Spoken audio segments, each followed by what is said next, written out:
Light अभी कटी ही हुई थी और चारों ओर अंधेरा ही अंधेरा था। शाओलियान का हाथ पकड़ के बड़े ही हौले हौले उसे सीढ़ियों से नीचे लेके आ रहा था। साथ ही साथ चलते चलते वो उसे बातें भी कर रहा था, उसे अपने दिन के बारे में बता रहा था।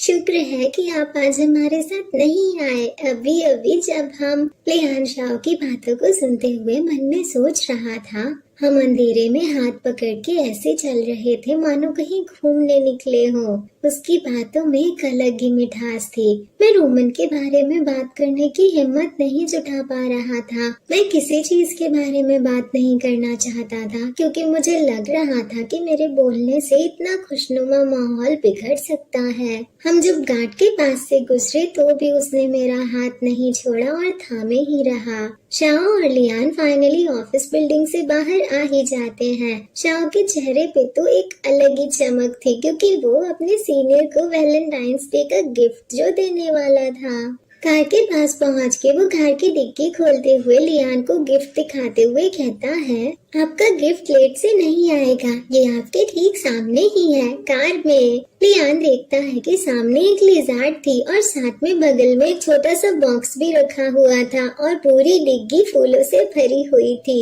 शाओ लियान को बताता है, ये एक पाइन कोन लिज़ार्ड है, ये सिर्फ 3 महीने की है, मैंने इसे ऑस्ट्रेलिया से मंगवाया है। थैंक गॉड कि इसकी पूंछ नहीं टूटी। ये देख के लियान प्यारी से स्माइल करते हुए कहता है, क्या ये मेरे लिए है? ये तो काफी थकी हुई लग रही है। ये बोलते हुए वो जाके उस बॉक्स को उठाता है और अंदर बैठे लिज़ार्ड को देखने लगता है। शाओ लियान को बताता है कि बाहर बहुत ठंड है, शायद इसे अभी तक यहाँ के टेम्परेचर की आदत नहीं पड़ी है, इसीलिए ये टायर्ड लग रही है। मेरा बटलर अभी अभी इसे एयरपोर्ट से लेके आया है, उसी ने मेरी कार भी लाई।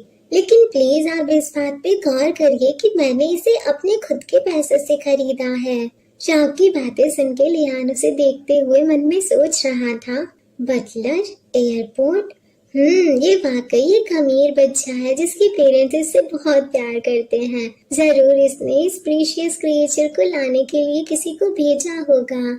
ये सब सोच के लियान शाओ की ओर मुड़ के उससे कहता है, थैंक यू, मुझे ये बहुत पसंद आया, मैं इसका नाम एंगल्स रख रहा हूँ। ये बोलते हुए लियान बड़ी प्यार से शाओ के गाल को छू रहा था। लियान को गिफ्ट पसंद आया ये जान के तो शाओ बहुत ज्यादा खुश हो जाता है और लियान को उस लिज़ार्ड के बारे में और भी बातें बताने लगता है, जिसे सुन के लियान बोलता है, तो क्या मैं ये कह सकता हूँ कि इसका जन्म हमारे प्यार से हुआ है? ये सुन के शाओ शर्मा की नजरें दूसरी ओर करते हुए कहता है कि आप कुछ ज्यादा ही इमोशनल हो रहे हो। शाओ को ऐसे शर्माते हुए देख के लियान खिलखिला के हंसने लगता है। फिर वो कार की डिक्की बंद कर रहा होता है कि तभी शाओ उसे रोक लेता है और प्यारी सी स्माइल के साथ कहता है कि अभी कुछ और भी है। फिर वो डिग्गी से एक ब्लू कलर का बॉक्स निकाल के लियान को खोल के दिखाते हुए कहता है कि मुझे गाड़ी का नंबर मिल गया है, मैंने उसे हमारे घर के बेसमेंट में पार्क कर रखा है और हाँ, मैंने इसे भी अपनी खुद की सैलरी से खरीदा है, पर सैलरी से मैं सिर्फ इसी तरह की कार अफोर्ड कर सकता हूँ। ये शहर में चलाने के लिए अच्छी है, मैं और पैसे कमाऊंगा और आपको एक बेटर कार गिफ्ट करूंगा। शाओ की बातें सुन के और कार की चाबी देख के लियान थोड़ा हेजिटेट करते हुए कहता है, ये तो सिर्फ वैलेंटाइंस डे ही है, मेरा मतलब कार देना तो बहुत ही महंगा तोहफा है। इस पे शाओ लियान को रोकते हुए पपी चेहरे के साथ बोलता है कि ये हमारा पहला वैलेंटाइंस डे है साथ में, ये बहुत ही इम्पोर्टेंट दिन है। शाओ को ऐसे उदास होते हुए देख के लियान तुरंत उसे हक करते हुए कहता है कि मुझे पता है, मैं इस बात से बहुत खुश हूँ कि तुमने इसे अपने पैसों से खरीदा है। मुझे ये भी पता है कि तुम्हारा इरादा नेक था, लेकिन अगर तुम इस कार को खरीदने में खर्च हुए पैसों में से कुछ पैसों से मेरे लिए गुलाब का फूल भी लेके आते तभी भी मुझे बहुत खुशी होती। तुमने पहले ही कार में इतने सारे रोजेस रखे हुए हैं और एंगल्स भी दी है मुझे, मैं बेहद खुश हूँ। लियान की बातों को सुन के शाओ थोड़ी देर तक उसे देखता है और फिर वो भी उसे हक करते हुए पूछता है, क्या मैं इन तोहफों से आपको स्ट्रेस दे रहा हूँ? लियान उसे बताता है कि ऐसा कुछ भी नहीं है, वो तो मैं बस थोड़ा सरप्राइज हो गया था, ये काफी अनएक्सपेक्टेड है। शाओ लियान से कहता है, मुझे अभी भी बाउंड्रीज तय करने और लोगों से राइट डिस्टेंस रखने में काफी प्रॉब्लम होती है। मेरे लिए खुद को किसी और की जगह पे रख के समझना मुश्किल है। अगर इससे आपको स्ट्रेस हो रहा है तो मुझे लगता है कि आपको इसके बारे में भूल जाना चाहिए। शाह की बातें सुन के लियान समझ जाता है कि शाह अपसेट हो चुका है। उसे बहुत बुरा फील हो रहा था। वो शाह की पीठ पे पैट करते हुए पूछता है कि तुम अपसेट क्यों हो? मैं नहीं चाहता था कि ऐसा हो, लेकिन मुझे उम्मीद है कि हमारे कैंडल लाइट डिनर के माहौल पे इसका कोई असर नहीं पड़ेगा। हे, स्ट्रेस वाली बात पे तुम बिल्कुल सही हो। मेरा माइंड तो अभी अभी बिल्कुल फ्रीज ही हो गया था। वैसे क्या तुम्हें पता है कि मैं तुम्हें क्या देने वाला हूँ? तुम्हारे गिफ्ट्स को देखने के बाद तो मैं अपना गिफ्ट निकाल भी नहीं पा रहा। तुम्हारे गिफ्ट्स के कंपैरिजन में तो ये कुछ भी नहीं है। ये तो बहुत एम्बैरेसिंग है। लियान की बातें सुन के शाह एक्साइटेड होके पूछता है कि क्या देने वाले हो आप? लियान तुरंत बैग से गिफ्ट निकालता है और उसे शाह को देते हुए कहता है, खैर गिफ्ट चाहे कितना भी बदसूरत हो, इसे देना तो पड़ेगा ही। चलो इसे खोलो। लियान की बातें सुन के शाह जोर जोर से हंसते हुए गिफ्ट को खोलता है। वो लियान से पूछता है कि आपको कैसे पता कि मेरे पास ये लेंस नहीं था? इस पे लियान जवाब देता है कि तुम्हारे सारे लेंसेज तुम्हारे कबर्ड के अंदर ही हैं। अच्छा ठीक है, बता ही देता हूँ। मैंने थोड़ी धागा झाकी कर ली थी। इससे तुम मेरी ढेर सारी फोटोज खींचना।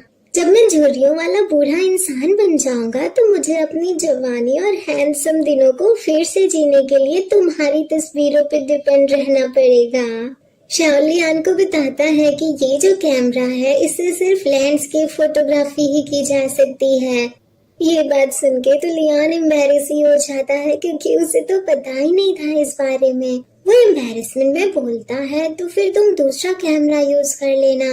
शाह उसे आंख मारते हुए जवाब देता है कि ठीक है, मेरे पास बहुत ढेर सारे लेंसेज है पोर्ट्रेट फोटोग्राफी के लिए। वो दोनों थोड़ी देर तक ऐसी ही बातें करते हैं और फिर उसके बाद लियान कार में बैठने जा रहा होता है कि तभी शाह उससे बोलता है, सीनियर हम हमेशा साथ रहेंगे, है ना? यहाँ तक कि जब हम दोनों बूढ़े और सफेद बालों वाले हो जाएं तब भी। शाह की बातें सुन के तो लियान एकदम शांति हो जाता है और कोई जवाब नहीं देता। लियान कोई जवाब नहीं देता तो शाह आगे बोलता है, मैं अपने प्रपोजल के लिए रोजेस से भरी कार का इस्तेमाल करना चाहता था, पर फिर मुझे लगा कि ये थोड़ा अजीब है। मुझे ये नॉर्मल नहीं लगा। शायद सिर्फ इन्फ्लुएंसर्स ही ऐसा करते हैं। अभी बहुत सी बातें हैं जिन पे मैंने फैसला नहीं किया है। आई थिंक अभी थोड़ी जल्दी है। बहुत सारी चीजें हैं सोचने को, जैसे कि मुझे शादी का प्रपोजल कैसे देना चाहिए, मुझे आपकी उंगली में रिंग कैसे पहनानी चाहिए, मैं इसे सरप्राइज रखना चाहता हूँ। ये बोलते हुए शाह बड़े प्यार से लियान का हाथ थाम लेता है। वो बहुत ही प्यारी स्माइल कर रहा था। शाह के चेहरे को देख के लियान मन में सोच रहा था, ये प्रपोजल वाली बात एकदम अचानक से आ गई। ऐसा लग रहा था जैसे मैं कोई सपना देख रहा हूँ। जब रोमन ने शादी के लिए प्रपोज करने वाली बात कही थी तो मैंने भी ये इमेजिन नहीं किया था कि ये कैसा होगा। लियान चुपचाप शाह को देखते हुए ये सारी बातें सोच रहा होता है। वो कुछ भी नहीं बोल रहा होता। ये देख के शाह उसे पुकारता है। तभी लियान बड़े प्यार से शाह का गाल थाम के खुद से कहता है, पर ये सच है, ये कोई सपना नहीं है। मेरे मन में जेलसी की जो भी फीलिंग्स थी वो पल भर में ही गायब हो गयी। ये सारी चीजें सोच के लियान को बहुत ज्यादा खुशी होती है। फिर वो शाह के गाल को पिंच करते हुए उससे बोलता है, हे, मैं तुम्हें प्रपोज क्यों नहीं कर सकता? क्या ये इसलिए है क्योंकि मैं बॉटम हूँ? पर मैं अभी भी तुमसे बड़ा हूँ। लियान ने शाह के गाल को जहाँ पे पिंच किया था वहाँ रेड कलर का निशान पड़ गया था। शाह अपने गाल को थाम के लियान से कहता है, आप इस बात पे मुझसे बहस नहीं कर सकते। अगर आपने मुझे प्रपोज किया तो मैं आपका प्रपोजल ठुकरा दूंगा।